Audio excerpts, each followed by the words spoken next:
Hi, welcome to Bearded Meeple. I love storytelling games and I really like being creative, and that's why today we're going to take a look at a little card game that plays 2 to 5 people, ages 13 plus, and it plays in about 20 minutes. As you play your cards, you're going to unfold the story and find out what really happened.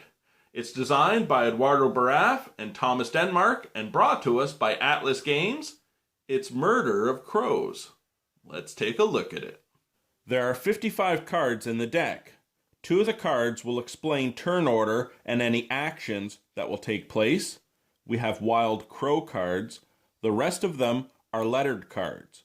The first player to successfully spell murder and read aloud their murder most foul will win the game.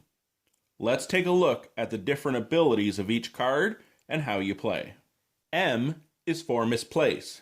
Take any one card of your choice from another player's murder and put it in your hand. U is for uncover. Everyone else will reveal their hand to all players. You take one card of your choice from another player's hand and place it in your own.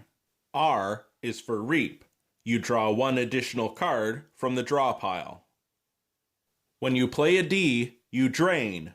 Choose one letter. Everyone else must discard one of that card from their murder if they have it. E is for expel. Everyone else discards their entire hand and draws 3 new cards from the draw pile. And last but not least, the R cards can be used in either R slot to spell murder. You deal 5 cards to each player. On your turn, you have 2 options: draw a card and play a card, or skip your turn and draw 2 cards.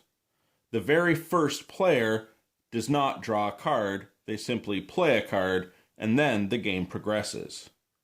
As the gameplay progresses and you're attempting to spell murder, you may find yourself having to play multiple of the same card. Simply place it over top and take the action. There is a way to counteract what an opponent is doing so it won't affect you. Let's say I played the M, and now I can take one card of my choice from another player's murder.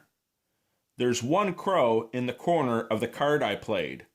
An opponent could play a card with one crow in the corner, regardless of the letter, to counteract that ability, only to affect them.